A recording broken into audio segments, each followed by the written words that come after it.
Earlier this year, DJI introduced the Osmo Action.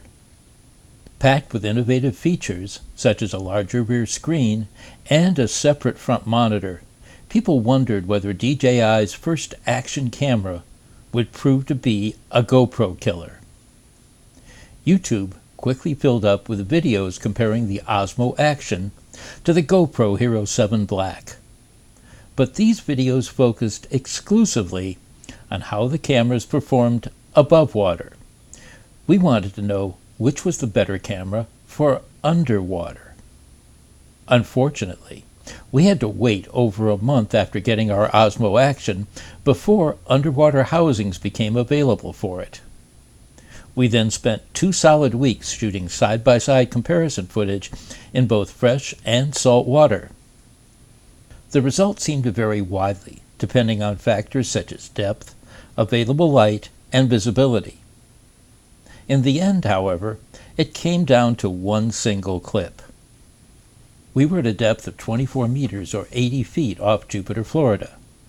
The cameras were both on their default settings, and we were using red filters to enhance color. This is, after all, how most divers would be using these cameras. In the deciding clip, the GoPro footage was sharp, with surprisingly good color. The Osmo Action footage, on the other hand, was noticeably grainy, so much so it was unusable. Overall, it became apparent the GoPro remained the better choice for underwater. And, well, that's unfortunate. We said going in that if nothing else, the introduction of the Osmo Action would prod GoPro to produce a truly killer Hero 8 Black. Well,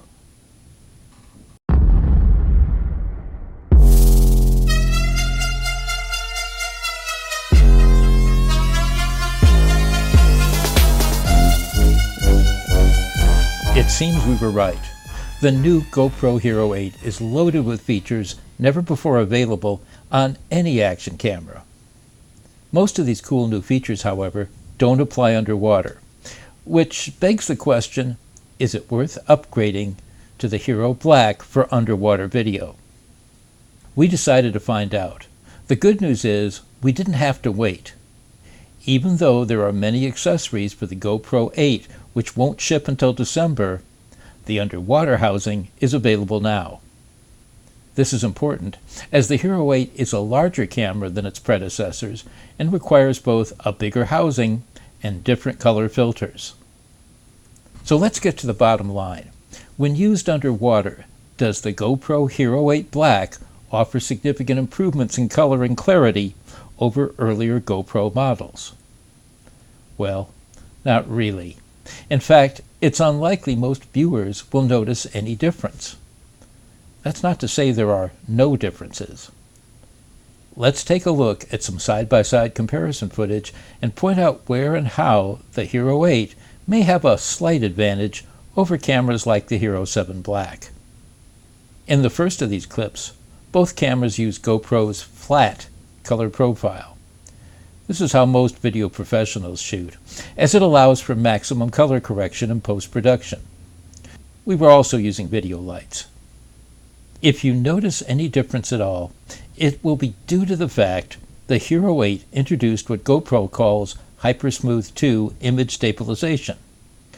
Look closely, and you'll see the Hero 8 footage is just a little less shaky. This is important, as compact cameras such as the GoPro are notoriously hard to hold still. Hypersmooth 2 isn't bulletproof, however. In one clip, the Hero 8 footage jumps around for no reason, where the Hero 7 footage does not. Another difference is the Hero 8 provides the option to shoot at 100 megabits per second. This can potentially lead to sharper images, but is more likely to be a factor above water than below. Many divers have asked how the Hero 8 performs in caves and wrecks. The answer is pretty much the same as earlier models.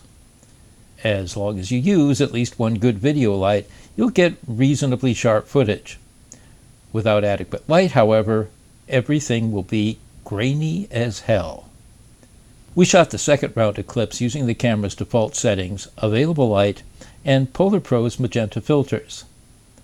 This is how most serious divers are likely to shoot in fresh water. Polar Pro claims their Hero 8 filters are optimized for the camera's auto white balance settings. There may be something to this claim. Bear in mind, though, unless you are close enough to pick up the color in your subject matter, all a magenta filter is likely to do is turn monochromatic green water into monochromatic blue water. This is still an improvement, though. So again, if you already own a recent model GoPro, don't rush out to buy a Hero 8 Black thinking you will get dramatically better footage. You won't. Also, none of your older GoPro housings, batteries, or filters will work with a Hero 8. However, if you are looking to make a first-time action camera purchase, the Hero 8 is a solid choice. Just be aware the camera isn't perfect. There are things users definitely don't like about the Hero 8, such as the poorly designed battery door. On the flip side, you no longer have to remove the camera's lens cover to get it in the housing. Before spending your money, check out the many Hero 8 videos popping up on YouTube. They'll help you spend your money more wisely. Bear in mind also that everything you saw in this video was based on just our first 2 days of shooting, and all of it in fresh water. As we have time to play with various settings and get out to shoot in the ocean, we expect to see noticeably better footage. So stay tuned.